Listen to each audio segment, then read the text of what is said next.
تعالی والصلاة والسلام علی رسول اللہ اما بعد، نماز جنازہ کے حوالے سے کچھ ضروری مسائل انشاءاللہ تبارک و تعالی آج سیکھنے کی کوشش کریں گے، اور نماز جنازہ کیسے پڑھنی ہے اس کا طریقہ سیکھیں گے، اور نماز جنازہ میں جو دعائیں پڑھی جاتی ہیں، ثنا پڑھی جاتی ہے، درود پاک پڑھا جاتا ہے اور دعائیں پڑھی جاتی ہیں، وہ انشاءاللہ تبارک و تعالی پڑھائی جائیں گی۔ اگر آپ سیکھنا چاہتے ہیں تو پوری توجہ اور انہماک سے سنیے۔ سب سے پہلے یہ بات ہے کہ میت کے حوالے سے نماز جنازہ کے لیے 6 شرائط ہیں۔ سب سے پہلی شرط یہ کہ میت مسلمان ہو، دوسری شرط یہ ہے کہ میت کا بدن اور کفن پاک ہو، تیسری شرط یہ ہے کہ میت امام کے سامنے موجود ہو، اور چوتھی شرط یہ ہے کہ جنازہ زمین کے قریب ہو، اور پانچویں شرط یہ ہے کہ میت جو ہے وہ امام کے سامنے ہو، اس کا امام کے سامنے ہونا ضروری ہے۔ اگر میت پیچھے ہوگی تو نماز جنازہ نہیں ہوگا۔ اور چھٹی شرط یہ ہے کہ بدن کے جس حصے کا چھپانا فرض ہے، کم از کم اتنا میت کا بدن چھپا ہوا ہونا ضروری ہے۔ یہ 6 شرائط ہیں۔ دوسری بات یہ کہ نماز جنازہ کے 2 رکن ہیں۔ نماز جنازہ کے 2 رکن ہیں، 4 بار تکبیر کہنا اور نماز جنازہ کھڑے ہو کر ادا کرنا، یہ 2 رکن ہیں۔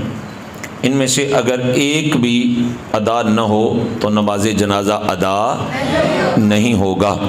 نماز جنازہ کی 3 سنتیں ہیں۔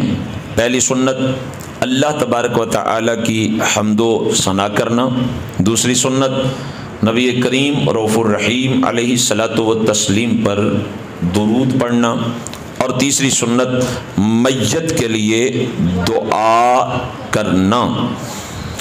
یہاں پہ طریقہ بھی بیان کر دوں کہ سب سے پہلے نیت کی جائے گی، اور نیت اگر کرنا چاہیں، ویسے تو بار دیگر آپ کو بتا چکے کہ نیت دل کے ارادے کا نام ہے، اگر زبان سے کرنا چاہیں تو 4 تکبیر نماز جنازہ، فرض کفایہ ثنا واسطے اللہ تعالیٰ کے، درود واسطے نبی رحمت صلی اللہ تعالی علیہ وسلم کے، دعا واسطے حاضر اس میت کے، منہ طرف قبلہ کے، پیچھے اس امام کے، اللہ اکبر تکبیر تحریمہ کہہ کے ہم نماز میں داخل ہو جائیں گے۔ اس کے بعد جب اللہ اکبر کہہ لیں تو دونوں ہاتھ امام اور مقتدی اٹھا کر ناف کے نیچے باندھ لیں اور ثنا پڑھیں،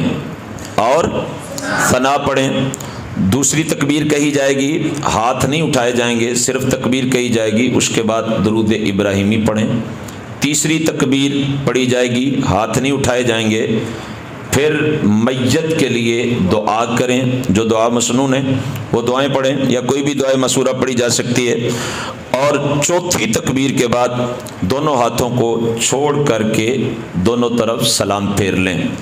کل بزرگوں نے یہ سوال کیا تھا، آج میں پھر اس کو دہرائے دیتا ہوں تاکہ بعد میں بھی سننے والے احباب کے علم میں یہ سوال آ جائے کہ بعض لوگ ہیں کہ وہ دونوں ہاتھ چھوڑ کر پھر سلام پھیرتے ہیں، بعض لوگ ہیں کہ وہ ایک ہاتھ چھوڑتے ہیں، جب دائیں طرف سلام پھیرتے ہیں تو دایاں ہاتھ چھوڑ دیتے ہیں، بائیں طرف ہاتھ پھیرتے ہیں تو سلام پھیرتے ہیں تو بایاں ہاتھ چھوڑ دیتے ہیں، اور بعض لوگ ہیں کہ سلام پھیرنے کے بعد دونوں ہاتھ چھوڑتے ہیں۔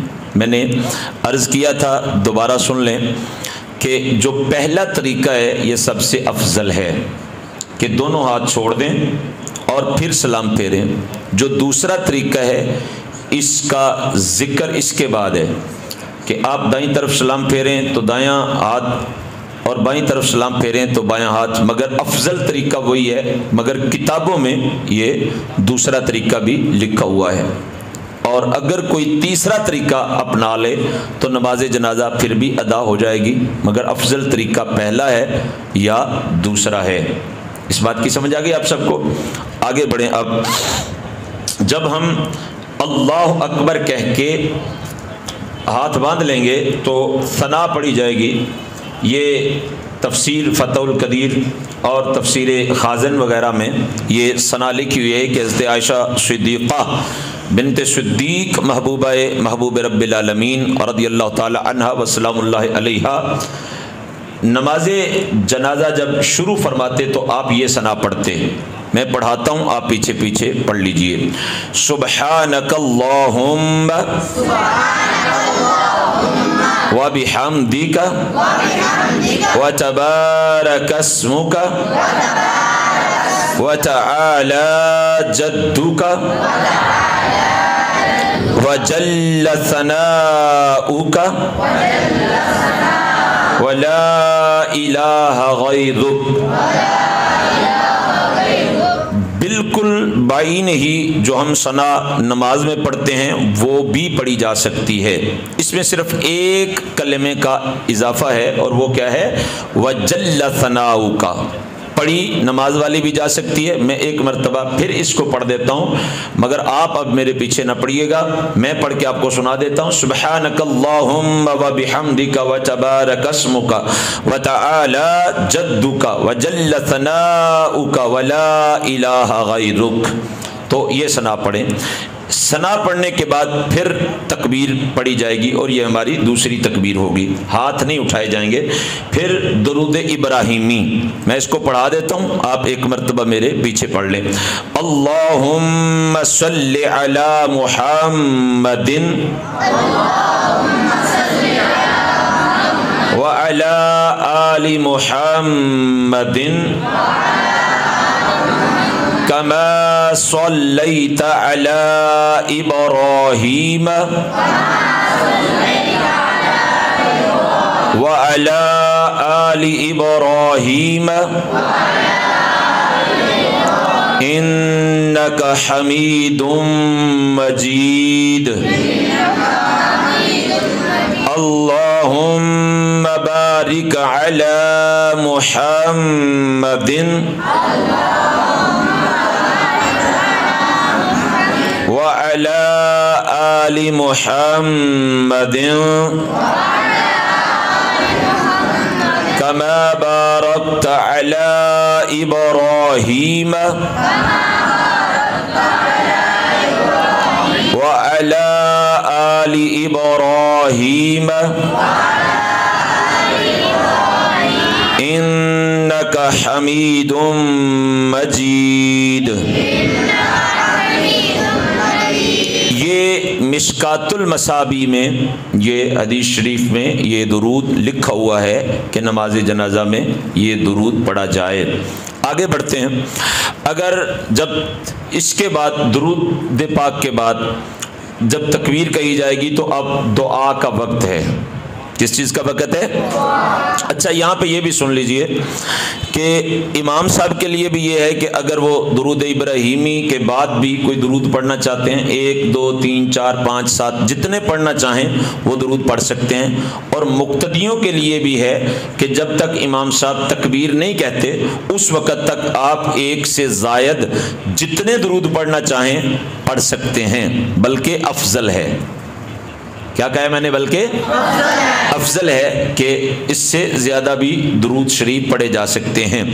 جب تکبیر کہی جائے گی تو اگر بالغ مرد ہو یا بالغہ عورت ہو تو ان کی ایک ہی دعا ہے، اور یہ دعا جامع الترمذی ابواب الجنائز وغیرہ میں موجود ہے۔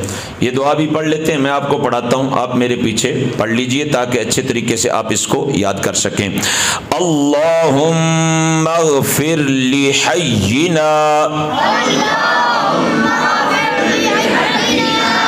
اللہم اغفر لحینا ومیتنا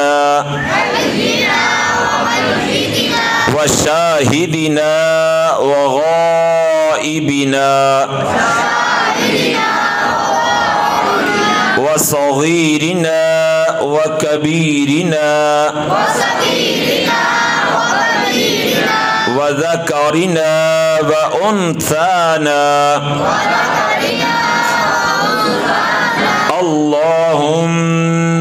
من احییتہ منا فاحیہ علی الاسلام ومن توفیتہ منا فتوفہ علی الایمان۔ میں ایک مرتبہ پڑھتا ہوں اور آپ اس کو سن لیجئے۔ اللہم اغفر لحینا ومیتنا وشاہدنا وغائبنا وصغیرنا وکبیرنا وذکرنا وانثانا اللہم من احییتہ منا فاحیہ علی الاسلام ومن توفیتہ منا فتوفہ علی الایمان۔ یہ دعا پڑھیں گے اور اس کے بعد تکبیر پڑھی جائے گی، اور اگر نابالغ بچہ ہو تو یہ دعا پڑھیں گے۔ اس میں مذکر کے صیغے استعمال ہوں گے۔ کس کے صیغے استعمال ہوں گے؟ مذکر کے۔ اللہم اجعلہ لنا فرجا واجعلہ لنا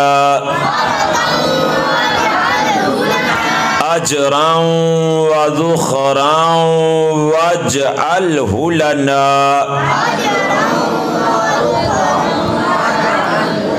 شافعا ومشفعا۔ یہ حدیث مبارکہ بھی مختلف کتب میں لکھی ہوئی ہے اور تقریباً تمامی مسالک کے لوگ یہ دعا پڑھتے ہیں۔ اس میں یہ چونکہ نابالغ بچے کے لیے دعا ہے، آپ اس کا ترجمہ ایک لمحے کے لیے دیکھیے۔ ایک میں آپ کو عقیدے کی بات بتانا چاہ رہا ہوں کہ اے اللہ اس بچے کو ہمارے لیے آگے پہنچ کر سامان کرنے والا بنا دے، اور اس کو ہمارے لیے اجر کا موجب، اور اس کو ہمارے لیے ذخیرہ کرنے والا، اور اس کو ہماری سفارش کرنے والا بنا دے، اور جس کی سفارش منظور ہو جائے۔ یہ بچے کے لیے ہم دعا کر رہے ہیں کہ یا اللہ اس کو ہماری سفارش کرنے والا، شفاعت کرنے والا بنا دے۔ یہ دعا وہ لوگ بھی پڑھتے ہیں جو نبی کریم صلی اللہ تعالی علیہ وسلم کی شفاعت کے منکر ہیں، وہ لوگ بھی پڑھتے ہیں کہ بچے کو ہمارا شفیع بنا دے، بچے کو ہمارا مشفع بنا دے۔ کتنی مضحکہ خیز بات ہے، کتنا عجیب و غریب لطیفہ ہے کہ بچے کو شفیع ماننے والا رسول اللہ کو شفیع نہ مانے۔ جب ایک بچہ شفاعت کر سکتا ہے تو پھر یہ ماننا پڑے گا کہ جس نبی کے دین کے صدقے بچہ شفاعت کر رہا ہے، اس دین کا بانی محمد مصطفیٰ صلی اللہ تعالی علیہ وسلم بھی شفاعت فرما سکتے ہیں۔ بات کی آپ کو سمجھ آ گئی؟ ایک مرتبہ میں پڑھ دیتا ہوں، آپ پیچھے نہ پڑھیے گا، مگر یاد کرنے کے لیے میرا یہ دوسری بار پڑھنا آپ کے لیے مفید ثابت ہوگا۔ اللہم اجعلہ لنا فرجا واجعلہ لنا اجرا وذخرا واجعلہ لنا شافعا ومشفعا۔ نابالغ بچی ہو تو اس کی دعا جو ہے وہ مؤنث کے صیغے سے پڑھی جائے گی۔ صرف مذکر اور مؤنث کے صیغے کا فرق ہے، دعا وہی ہے۔ آپ پڑھ لیجئے، اللہم اجعلہا لنا فرجا واجعلہا لنا اجرا وذخرا واجعلہا لنا شافعة ومشفعة۔ اب اب میں اس کو ایک مرتبہ پڑھتا ہوں، آپ سن لیجئے۔ اللہم اجعلها لنا فرجا واجعلها لنا اجرا وذخرا واجعلها لنا شافعة ومشفعة۔ اگر بالغ مرد یا عورت ہوگی تو وہ دعا جو اللہم اغفر لحینا و میتنا وہ والی پڑھیں گے، اور اس دعا کے علاوہ دیگر دعائیں معصورہ یعنی قرآن پاک کی دعا ہو یا حدیث مبارکہ میں دعا آئی ہو ان کو پڑھ سکتے ہیں۔ ایک سے زائد 2 3 4 5 7 10 15 20 دعائیں جتنی آپ کو آتی ہوں اتنی پڑھ سکتے ہیں۔ امام صاحب اگر اس تکبیر میں وقفہ کر رہے ہیں تو اس کا مطلب ہے کہ وہ دعائیں پڑھ رہے ہیں، اور آپ بھی پیچھے جتنی دعائیں آتی ہیں اتنی دیر پڑھتے رہیں۔ جب تکبیر کہیں گے تو اس وقت آپ دعا کا اختتام کر لیجئے گا، آپ بھی تکبیر کہہ لیجئے گا۔ اگر نابالغ بچہ ہے تو یہ دعا پڑھیں، نابالغ بچی ہے تو جو دعا بعد میں پڑھائی ہے اس دعا کو پڑھیں، اور اس کے علاوہ بھی دعائیں پڑھی جا سکتی ہیں۔ جب آپ کی 4 تکبیریں ہو گئیں تو آپ کی نماز جنازہ مکمل ہو گئی۔ اب ہاتھ چھوڑ دیں، اسی لیے ہاتھ چھوڑ کر کے سلام پھیرا جاتا ہے کہ آپ کی نماز جنازہ مکمل ہو گئی۔ اچھا، یہاں پہ ایک مسئلہ میں بیان کر دوں بڑا اختصاراً۔ آپ نے بھی شاید دیکھا ہوگا، ہمارے ہاں تو چونکہ شہر ہے اور وہاں پہ مختلف مسلک کے لوگ رہتے ہیں تو وہاں پہ یہ فتنہ بہت زیادہ پھیل چکا ہے کہ نماز جنازہ کے بعد دعا کرنا بدعت ہے۔ بعض لوگ کہہ دیتے ہیں حرام ہے، اور بعض لوگ کہہ دیتے ہیں کہ شرک ہے۔ یہ شرک والے تو بالکل عقل سے پیدل ہیں، چلیں بدعت والے اور یہ کہنے والے کہ نہیں جی دعا جائز نہیں ہے، ان کے ہاں تو پھر بھی تھوڑی بہت بندہ تصور کر سکتا ہے کہ عقل ہے، مگر شرک کا کہنے والے فتویٰ دینے والے وہ تو بالکل ہی عقل سے پیدل ہیں، عقل سے پیدل ہیں، عقل سے ان کا کوئی تعلق نہیں ہے۔ مگر میں سادہ سی ایک بات کر کے ایک حدیث آپ کو سناتا ہوں۔ سادہ سی بات یہ ہے کہ نماز جنازہ پڑھیں تو اس کے بعد کسی سے سلام لیں جائز ہے، حال وال پوچھیں جائز ہے، ڈنگر بچے کا حال پوچھ لیں جائز ہے، فصلوں کا حال پوچھ لیں جائز ہے، ایک دوسرے کے گلے مل لیں جائز ہے، افسوس کریں تعزیت کریں جائز ہے۔ جب نماز جنازہ ختم ہو گئی تو اب جو بھی کام کریں جائز ہے۔ تو بھئی جب دنیا کے سارے کام نماز جنازہ کے بعد جائز ہیں تو دعا مانگنا کیسے ناجائز ہو گیا؟ سمجھ نہیں آئی آپ لوگوں کو؟ تو پھر بولے نا کچھ بھئی دعا مانگنا کیسے ناجائز ہو گیا؟ جب سارے کام جائز ہیں تو پھر دعا کے بھی ناجائز ہونے کے لیے دلیل چاہیے، بدعت ہونے کے لیے دلیل چاہیے کہ دلیل کیا ہے۔ اور ہم تو الحمدللہ تعالیٰ دلیل رکھتے ہیں۔ یہ حدیث مبارکہ اب ابن ماجہ شریف میں موجود ہے، اور یہ سند کے اعتبار سے یہ حدیث مبارکہ صحیح ہے۔ سند کے اعتبار سے حدیث مبارکہ صحیح حدیث سنیے۔ ان ابی ہریرہ رضی اللہ تعالی عنہ سمعت رسول اللہ صلی اللہ تعالی علیہ وسلم یقول اذا صلیتم علی المیت فاخلصوا له الدعاء۔ حضرت ابو ہریرہ رضی اللہ تعالی عنہ فرماتے ہیں میں نے سنا رسول اللہ صلی اللہ تعالی علیہ وسلم فرما رہے تھے کہ جب تم میت پر نماز پڑھ چکو تو اس کے لیے خالص دعا مانگو۔ جب تم میت پر نماز پڑھ چکو تو اب فاخلصوا لہ الدعاء، اس کے لیے خالص دعا مانگو۔ ہاں اگر کوئی یہ کہتا ہے کہ نہیں جی لوگ سمجھیں گے کہ یہ نماز جنازہ ہی ہے، تو بھئی نماز جنازہ جب سلام پھیر لی تو اب کون سمجھے گا کہ یہ نماز جنازہ کا حصہ ہے؟ مگر پھر بھی ہمارے ہاں آپ نے دیکھا ہوگا کہ اکثر نماز جنازہ پڑھانے والے یہ کہتے ہیں کہ صفیں توڑ دیں اور 1 مرتبہ سورہ فاتحہ، 3 مرتبہ سورہ اخلاص اول و آخر درود پاک پڑھیں تاکہ مرحوم کو اصال ثواب کیا جا سکے۔ لہذا نماز جنازہ کے بعد دعا مانگنا جائز ہی نہیں، حضور صلی اللہ تعالی علیہ وسلم کا حکم بھی ہے۔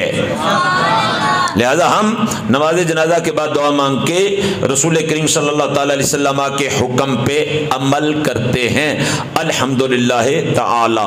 نماز جنازہ کے حوالے سے اگر آپ کوئی سوال کرنا چاہتے ہیں تو مختصر الفاظ میں تیزی سے کر لیں۔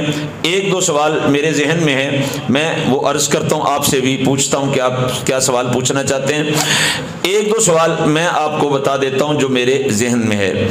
بالعموم یہ کانسیپٹ پایا جاتا ہے کہ جی نماز جنازہ کے لیے، اور یہ کانسیپٹ ہے سیاست دانوں میں کہ وضو کی ضرورت نہیں، اور وہ جب پڑھتے ہیں کتابوں میں کہ نماز جنازہ کے رکن کتنے ہیں، شرائط کتنی ہیں، تو کہتے ہیں دیکھو جی وہاں پہ تو نہیں لکھا ہوا کہ بندے کو باوضو ہونا چاہیے، اور یہ فتنہ بڑھتا جا رہا ہے، اور 10-15 سال تک یہ بہت بڑھ جائے گا، بہت زیادہ بڑھ جائے گا۔ آپ دیکھ لیجئے گا جب آپ جوان ہوں گے، جو بچے ہیں جو جوان ہیں جب بوڑھے ہوں گے تو آپ دیکھ لیجئے گا کہ یہ فتنہ آپ سننے کو ملے گا۔ اور نہیں جی کتنے لکھا ہی نہیں ہویا، بھائی ہر نماز کے لیے طہارت شرط ہے، نہیں سمجھ آئی تو ہر نماز کے لیے طہارت شرط ہے، بلکہ جتنی شرائط ہیں وہ ساری کی ساری جو تعلق رکھتی ہیں نماز جنازہ سے وہ شرط ہے۔ مثلا طہارت بھی شرط ہے، ستر عورت بھی، استقبال قبلہ بھی، بولیں استقبال قبلہ بھی۔ اب چونکہ نماز جنازہ کا وقت کوئی نہیں مقرر، اس لیے اس شرط کو منہا کر لیں۔ اس میں استقبال قبلہ بھی شرط ہے، اس میں نیت بھی شرط ہے، تو وہ ساری کی ساری شرطیں آ گئیں، بس ایک وقت منہا ہوا نکلا، اس لیے کہ نماز جنازہ کا کوئی وقت مقرر ہے۔ جب نماز جنازہ کسی کی میت آ گئی تو اسی وقت نماز جنازہ پڑھ لیں۔ تو لہٰذا کوئی بھی نماز، اب نوٹ کر لیں یہ بات، کوئی بھی نماز، میں نے کیا کہا؟ کوئی بھی نماز ناپاکی کی حالت میں نہیں پڑھی جا سکتی، سمجھا گئی گل دی؟ تو یہ نماز جنازہ فرض کفایہ ہے تو اس کے لیے پاکی شرط ہے۔ ایک مسئلہ اس کا ازالہ میں نے کر دیا۔ دوسرا مسئلہ یہ کہ بالعموم ہم نے دیکھا ہے کہ لوگ جوتوں پہ کھڑے ہو کے نماز پڑھتے ہیں، اس کے بارے میں حکم شرع کیا ہے سن لیجئے۔ اگر جوتا پاک ہے تو اس پر کھڑے ہو کر نماز پڑھی جا سکتی ہے، اگر جوتا پاک ہے تو اس پہ کھڑے ہو کے نماز پڑھی جا سکتی ہے، مگر افضل یہی ہے کہ جوتے اتار کے پڑھیں۔ یہ نماز کی شان کے خلاف ہے کہ آپ جوتا پہن کے جو ہے وہ نماز ادا کریں۔ کل ہم نے بھی مرنا ہے، ہمارا بھی لوگ نماز جنازہ ادا کریں گے، تو اتنا کیا ہوا کہ جس مٹی میں ہم نے جانا ہے اس پہ ہم اپنے قدم بھی نہ لگنے دیں۔ اور یہ مصیبت پڑتی ہے بالخصوص سردی کے موسم میں لوگوں کو، جی جرابیں پہنی ہوئی ہیں، جرابیں تو ہوئی ہیں، میں شوز سے نکالوں گا جرابیں تو گندی ہو جائیں گی، وہ اس کو تنکے لگ جائیں گے، اس کو مٹی لگ جائے گی، سارا بدن میرے بھائی تیرا مٹی میں جانے والا ہے، سارے کا سارا جسم تیرا مٹی میں رہنے والا ہے۔ اتنا کیا مٹی سے پرہیز ہوا؟ ویسے بھی جب اللہ کی بارگاہ میں حاضر ہوں تو جتنی عاجزی کریں گے اتنی زیادہ اللہ تعالیٰ کو پسند آئے گی، جتنی زیادہ عاجزی ہوگی۔ یہ سوال میرے ذہن میں آئے تھے، اب آپ فرمائیں۔ پوچھا انہوں نے کہ یہ بتائیں کہ جب تکبیر کہی جاتی ہے تو بالعموم میں نے بھی یہ دیکھا ہے، کبھی کبھار پیچھے ہو کے بھی نماز جنازہ پڑھنے کا شرف ملتا ہے، تو اکثر میں نے دیکھا ہے کہ جب تکبیر کہی جاتی ہے تو لوگ یوں سر اٹھاتے ہیں، اللہ اکبر اللہ اکبر۔ اس حرکت کا شریعت سے کوئی تعلق نہیں ہے، یہ فضول ہے، اس کا کوئی شریعت سے تعلق نہیں ہے۔ ایک بات ہو گئی۔ اور دوسرے نمبر پہ فرمایا سر نے کہ یہ بتائیں کہ وہ جو ایک درود عام ہمارے ہاں کتابوں میں بھی لکھا ہوا ہے اور نماز جنازہ میں بھی، جنازہ گاہ میں بھی وہی لکھ کر کے اکثر جگہ پہ لکھا ہوا ہے، تو اس کے بارے میں گزارش یہ ہے کہ حدیث کی کتابوں میں درود ابراہیمی کا تذکرہ ہے، وہ درود جو ہم نماز میں پڑھتے ہیں وہی درود نماز جنازہ میں پڑھا جائے گا، یہی افضل ہے۔ تیسری بات انہوں نے دوستوں نے کہا کہ جب ہم جوتا اتارتے ہیں وہ اتار کے اس کے اوپر پاؤں رکھنا یا اس کے اندر پاؤں رہے، تو میں نے آپ کو شروع میں یہ بات درمیان میں بتا دی کہ اگر جوتا پاک ہے تو آپ اس کے اندر پاؤں رہنے دیں، اس میں کوئی حرج نہیں ہے۔ اس کے اوپر رکھنے کی اندر پاؤں رہے یا اس کے اوپر رہے، یہ اوپر کے تکلف کرنے کی کوئی ضرورت حاجت نہیں ہے۔ اگر آپ کا جوتا پاک ہے، آپ کو یہ گارنٹی ہے کہ میرا جوتا پاک ہے، یہ ناپاک نہیں ہے، تو آپ اس پہ کھڑے ہو کے نماز پڑھ سکتے ہیں۔ صبح انہوں نے سوال پوچھا تھا کہ اگر بیوی کا انتقال ہو جائے تو کیا شوہر اس کو کندھا دے سکتا ہے؟ پہلی بات تو یہ سن لیں کہ یہ صرف شوہر کا مسئلہ نہیں ہے، کوئی بھی عورت فوت ہو جائے تو کوئی بھی مرد اس کو کندھا دے سکتا ہے۔ مرد ہی لے کے جاتے ہیں تو اس کو کندھا دے سکتا ہے، اور اس کندھا دینے کا ثواب بھی ہوگا، جو ثواب لکھا ہوا ہے احادیث میں وہ ثواب بھی اس کو ملے گا۔ یہ جو شوہر کے حوالے سے کانسیپٹ ہے جی، وہ عورت فوت ہو گئی، وہ نکاح سے نکل گئی، اب اس کو دیکھ نہیں سکتا، بھی دیکھ بھی سکتا ہے، بیوی تھی اس کی، مرنے کے بعد گو کہ وہ اب ان کا وہ رشتہ منقطع ہو گیا، مگر وہ دیکھ سکتا ہے، وہ غیر محرم کے حکم میں نہیں ہے۔ اور بوقت ضرورت شوہر عورت کو چھو بھی سکتا ہے، ہاں اس کے لیے یہ ہے کہ اگر فرض کریں خدا نخواستہ کسی عورت کو غسل دینے کے لیے عورت میسر نہیں ہے تو اب پھر اس کی آگے حدود و قیود ہیں، مگر ایسا چونکہ ہوتا نہیں ہے، ایسا ہے نہیں ہے ہمارے معاشرے میں اس لیے اس کی تفصیلات میں نہیں جاتا، لہذا کندھا دیا جا سکتا ہے۔ غیر محرم عورت کو دیکھ نہیں سکتا، مگر شوہر اپنی فوت شدہ بیوی کو دیکھ بھی سکتا ہے، اس میں کوئی حرج نہیں ہے۔ کسی نے خودکشی کر لی تو اس کا نماز جنازہ ہوگا کہ نہیں؟ بالعموم یہ تاثر پایا جاتا ہے کہ جو خودکشی کرتا ہے وہ حرام موت مرے، اب اس کی جنازہ نہ پڑھی جائے، نماز جنازہ نہ ہو، پھر یہ ہوتا ہے جی اس کے لیے فاتحہ نہ ہو، اصال ثواب نہ ہو، اس کے لیے ختم شریف کا اہتمام نہ ہو۔ تو نوٹ فرمائیں کہ خودکشی کرنے والا اگرچہ ایک حرام فعل کا ارتکاب کرتا ہے جس کی سخت ترین وعیدیں حدیث شریف میں آئی ہیں، اور یہ بہت بڑا ظلم ہے، یہ بہت بڑا ظلم ہے، بہت بڑا ظلم ہے، مگر اس کے باوجود خودکشی کرنے والا کافر نہیں ہوتا، وہ کفر نہیں کرتا، لہذا اس کی نماز جنازہ بھی ادا کی جائے گی، اس کے لیے دعا بھی کی جائے گی، اور اس کے لیے اگر اصال ثواب وغیرہ کے سلسلے کا اہتمام ہو سکتا ہے تو وہ بھی کیا جائے گا۔ ایک سوال یہ آتا ہے کہ جی یہ جو مخنث ہوتے ہیں، سمجھانے کے لیے واضح لفظ بول رہا ہوں، خسرا جسے ہم بولتے ہیں، ان کی نماز جنازہ بڑی مرتبہ یہ سوال پوچھا گیا کہ جی کیا ان کی نماز جنازہ ہوتی ہے؟ جی بالکل ان کی نماز جنازہ بھی ہوتی ہے۔ اگلا سوال یہ ہے کہ بھئی ان کی نماز جنازہ کیسے ہوگی؟ ان کی نماز جنازہ میں دعائیں کون سی پڑھی جائیں گی؟ اب ایک بات تو اس کا جواب یہ آ گیا کہ بالغ مرد اور بالغ عورت کی دعا ایک ہی ہے، آپ نے پڑھ لی اللہم اغفر لحینا و میتنا و شاہدنا و غائبنا، یہ والی دعا ہے، لہٰذا اس کی دعا بھی یہی پڑھی جائے گی۔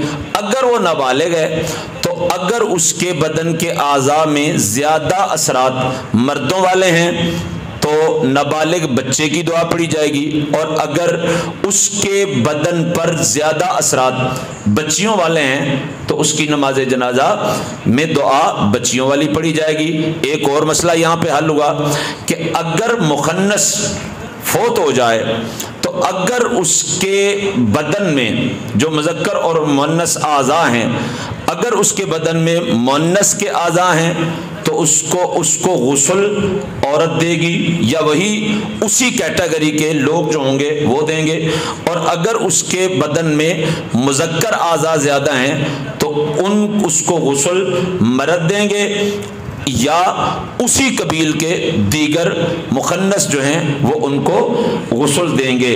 اور پھر یہ بھی سوال ہوتا ہے کہ جو مخنث ہے اس کے لیے دعا فاتحہ، اگرچہ جو مخنث ہے اپنی جنس کے اعتبار سے، دھیان سے مسئلہ سنیں، جو مخنث ہے جنس کے اعتبار سے اس کا کوئی قصور نہیں ہے اور یہ اس کا کوئی عیب نہیں ہے، وہ اللہ کی تخلیق ہے، لہذا اس سے حقارت جائز نہیں، اس سے نفرت جائز نہیں، مگر ایسا مخنث کہ جو شعبہ اختیار کر لے، وہ برائیاں ڈانس کرنا، رقص کرنا وغیرہ وغیرہ اس طرح کی برائیاں اختیار کر لے، تو اس کی یہ برائیاں قابل نفرت ہیں، اس کی برائیاں جو ہیں وہ درست نہیں ہیں، وہ گناہ گار ہے، مگر گناہ گار ہونے کے باوجود بھی چونکہ وہ مسلمان ہے اس لیے نماز جنازہ بھی ہوگی اور اس کے لیے دعا، فاتحہ، اصالہ ثواب، ختم شریف وغیرہ کا اہتمام کیا جا سکتا ہے، اس میں کوئی حرج نہیں ہے۔ کل یہ مسئلہ پوچھا گیا تھا، دوبارہ وضاحت کر دوں کہ جو بچہ ماں کے پیٹ سے فوت شدہ پیدا ہوگا اس کی نماز جنازہ نہیں ہوگی۔ جس بچے نے ایک بھی سانس پیدا ہونے کے بعد لیا اس کے لیے کیا کیا کام ہے، اس کا نام بھی رکھا جائے گا تاکہ کل قیامت کے دن جب اس کو پکارا جائے تو نام سے پکارا جائے، چونکہ وہ زیرو پیدا ہوا ہے، اور اسے غسل بھی دیا جائے گا، کفن بھی دیا جائے گا، نماز جنازہ بھی پڑھی جائے گی اور قبر بنا کر اسے باقاعدہ طور پہ دفن کیا جائے گا۔ بچہ اگر فوت شدہ پیدا ہوتا ہے پھر نہ اس کا نام رکھا جائے گا، بلکہ اس کے نام کے بارے میں تو بعض فرماتے ہیں کہ اس کا نام پھر بھی رکھا جائے۔ اچھا، بعض لوگ یہ سمجھتے ہیں اچھا اسے قبر بنا کر نہیں دفنایا جائے گا، نماز جنازہ نہیں پڑھا جائے گا، ویسے ہی دفنا دیا جائے گا۔ بعض لوگ یہ سمجھتے ہیں کہ جو بچہ پیدا ہوا اور چند منٹوں کے بعد فوت ہو گیا، اس کے کان میں اذان نہیں پڑی، تو ہمیں فون آتے ہیں لو جی وہ مسلمان تو نہیں ہوا نا جی، اذان سنتا تو مسلمان ہوتا۔ اس بات کا حقیقت سے کوئی تعلق نہیں ہے، ہر پیدا ہونے والا بچہ مسلمان ہے، ہر پیدا ہونے والا بچہ مسلمان ہے، اذان پڑھی ہے یا نہیں پڑھی ہے، اگر اس نے سانس لی ہے، ایک بھی سانس لی ہے، تو اس کے لیے وہی احکام ہے جو عام زندہ انسان جو فوت ہوتا ہے مسلمان، جو اس کے لیے احکام ہے تو وہی احکام ان کے لیے لاگو ہوں گے۔ اللہ تعالی ہمیں ان مسائل کو سمجھنے، یاد رکھنے اور آگے پہنچانے کی توفیق عطا فرمائے، آمین ثم آمین، وما علینا الا البلاغ المبین۔